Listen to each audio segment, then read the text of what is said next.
जैसे ही भय आपके करीब आए तुरंत उस पर आक्रमण कर उसे नष्ट कर दीजिए। भय अर्थात डर हम सभी को लगता है और हम इससे जितना ज्यादा डरते हैं या उतना ही ज्यादा बढ़ता जाता है। इसलिए डर दूर करने का सबसे अच्छा तरीका ये है कि जैसे ही डर आपको डराए तुरंत उस वजह या समस्या को ही नष्ट कर दीजिए जिसकी वजह से डर शुरू हुआ था।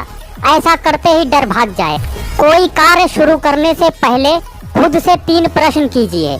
मैं यह क्यों करने जा रहा हूँ, इसके परिणाम क्या हो सकते हैं और क्या मैं सफल हो जाऊंगा। जब गहराई से सोचने पर इन प्रश्नों के पॉजिटिव उत्तर मिल जाएं, तभी आगे बढ़िए। हम कोई भी कार्य करें तो सबसे पहले चाणक्य द्वारा दिए गए प्रश्नों के उत्तर जरूर प्राप्त करें।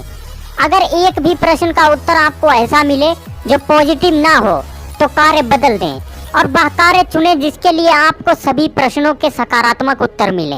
अगर ऐसा हो जाए तो कार्य शुरू करें।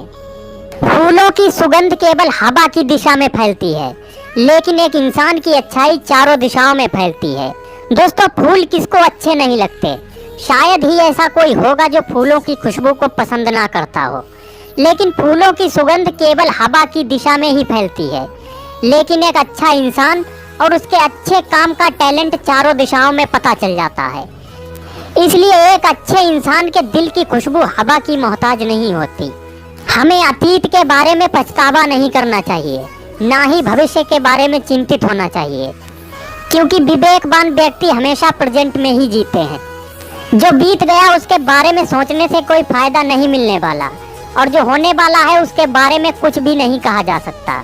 लेकिन वर्तमान में हम वो कार्य कर सकते हैं जिससे हम खुद खुश हो सकें और दूसरों को भी खुश रख सकें। जो अपने वर्तमान को अच्छा बनाता है और उसी के बारे में सोचता है उसे सक्सेस जरूर मिलती है। एक सबसे अच्छी बात जो शेर से सीखी जा सकती है वो ये है कि व्यक्ति जो कुछ भी करना चाहता है उसे पूरे दिल से एक जोरदार प्रयास के साथ करे। क्योंकि दोस्तों, शेर जब भी शिकार करता है तो पूरे मन और कंसंट्रेशन के साथ एक जोरदार प्रयास करता है और शिकार करने में सफलता प्राप्त करता है। यदि हम शेर से उसके इस कार्य से सबक लें तो कोई भी टारगेट प्राप्त किया जा सकता है। लोग एक लक्ष्य बनाते हैं, प्रयास करते हैं, लेकिन सफल बहुत कम होते हैं। इसका सबसे बड़ा कारण उस लक्ष्य के लिए पूरे मन से लगातार प्रयास ना करना है। आप कोई गोल बनाइए और पूरे मन से अपना 100% उसको दे दीजिए, सफलता जरूर मिलेगी। दूसरों की गलतियों से भी सीख लेनी चाहिए, क्योंकि अपने ही ऊपर प्रयोग करने पर तुम्हारी आयु कम पड़ जाएगी। आपने सुना और पढ़ा होगा कि हमें अपनी गलतियों से सीखना चाहिए ताकि आगे उस प्रकार की कोई गलती ना करें। लेकिन हमारा जीवन इतना बड़ा नहीं है कि पहले गलती करें और उसी से सीखें। इसलिए आप दूसरे लोगों द्वारा की गई गलतियों से भी यदि सीख लें तो बहुत अधिक सीख पाएंगे और एक बड़ी सफलता प्राप्त कर पाएंगे। आपका हमेशा खुश रहना आपके दुश्मनों के लिए सबसे बड़ी सजा है। आपका कोई भी दुश्मन आपको कभी खुश नहीं देख सकता। वो आपको दुखी देखने के लिए कुछ भी कर सकता है, क्योंकि आपको दुखी देखकर उसे खुशी मिलती है। इसलिए ये कहा गया है कि यदि आप हमेशा खुश रहें तो यह आपके दुश्मनों के लिए सबसे बड़ी सजा होगी, जबकि आप उसे दुखी करने के लिए कुछ भी नहीं कर रहे। कभी भी उनसे दोस्ती मत कीजिए जो आपसे कम या अधिक प्रसिद्ध हो। ऐसी दोस्ती आपको कभी भी खुशी नहीं दे सकती। सच कहा गया है कि दोस्ती समान लोगों से ही करनी चाहिए।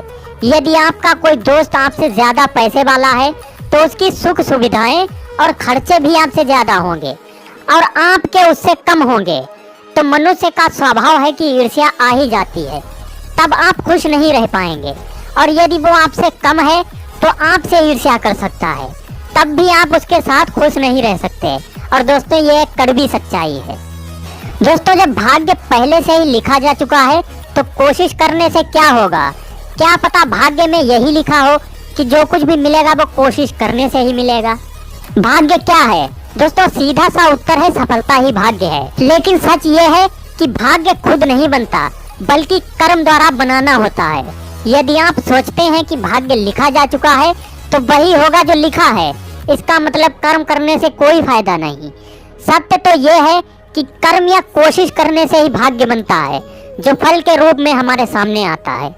दोस्तों, चाणक्य की ये एक लाइन हमेशा याद रखिए यदि कुबेर भी अपनी आय से अधिक खर्च करने लगे तो वो एक दिन कंगाल हो जाएगा। दोस्तों, अगर कोई व्यक्ति 20,000 रुपए हर महीना कमाता है और 25,000 रुपए हर महीना खर्च कर देता है, तो चाहे उसके पास कुछ सेविंग भी हो तो भी कुछ समय बाद वो कंगाल हो जाएगा। इसीलिए समय समय पर सभी को ये सलाह दी जाती है कि अपनी अर्निंग से ज़्यादा स्पेंडिंग कभी ना करें। ये एक ऐसा नियम है जो सभी पर समान रूप से लागू होता है, चाहे वो इंसान हो या देवता। मूर्खों से तारीफ सुनने से अच्छा है कि आप किसी बुद्धिमान की डांट सुने। दोस्तों, कोई मूर्ख व्यक्ति अगर आपकी तारीफ करे तो तुरंत सतर्क हो जाएं, क्योंकि मूर्ख व्यक्ति सच्ची तारीफ करना जानता ही नहीं। वो तो किसी लालच से झूठी तारीफ करता है, जबकि एक बुद्धिमान व्यक्ति दूसरों की तारीफ हमेशा भलाई के लिए करता है। उसकी डांट में भी कुछ ना कुछ अच्छाई जरूर छुपी होती है। इसलिए मूर्खों से तारीफ सुनने से बुद्धिमान की डांट सुनना ज़्यादा बेहतर है। जब आप किसी काम की शुरुआत करें तो असफलता से ना डरें और उस काम को ना छोड़ें। जो लोग ईमानदारी से काम करते हैं वो सबसे ज्यादा प्रसन्न होते हैं। जब भी लक्ष्य तय करें तो बहुत सोच समझ कर करें, और जब एक बार लक्ष्य बना लें तो उसे कभी ना छोड़ें। लक्ष्य को पूरा करते समय बहुत सी प्रॉब्लम सामने आती हैं। कई बार छोटी छोटी असफलताओं का सामना भी करना पड़ता है। यहाँ समझदार इंसान वही है जो परेशानियों और असफलता से ना डरे और उन्हें दूर करते हुए डटे रहें। सफलता जरूर मिलेगी। सारस की तरह एक बुद्धिमान व्यक्ति को अपनी इंद्रियों पर नियंत्रण रखना चाहिए और अपने उद्देश्य को स्थान की जानकारी समय और योग्यता के अनुसार प्राप्त करना चाहिए। जिस तरह एक सारस जब किसी मछली का शिकार करने जाता है तो मछली को पकड़ने के लिए एकदम शांत खड़ा होता है, सांस को भी रोक लेता है और सही समय पर मछली आने पर अपनी योग्यता से उसे अपनी चोंच से पकड़ लेता है। हम सभी को भी खुद पर फुल कंट्रोल रखकर राइट टाइम और राइट प्लेस पर अपनी एबिलिटी के हिसाब से वर्क करना चाहिए। सबसे बड़ा गुरु मंत्र है कि कभी भी अपने राज दूसरों को मत बताएं। अगर बताएंगे तो आप बर्बाद हो जाएंगे। सभी लोगों के कुछ ऐसे सीक्रेट्स होते हैं जो केवल वही जानता है, चाहे वो करियर को लेकर हो या सक्सेस को लेकर। हमेशा अपने ये राज किसी को नहीं बताने चाहिए। चाणक्य के अनुसार अपनी पत्नी या अपने पति को भी अपने सभी राज नहीं बताने चाहिए। अगर आपने अपने राज किसी को बता दिए तो वो व्यक्ति आपको कभी भी बर्बाद कर सकता है। अगर सांप जहरीला ना भी हो तो उसे खुद को जहरीला दिखाना चाहिए। दोस्तों, सांप तभी खतरनाक होता है जब तक उसके पास जहर होता है, वरना वो एक साधारण कीड़े के समान हो जाएगा।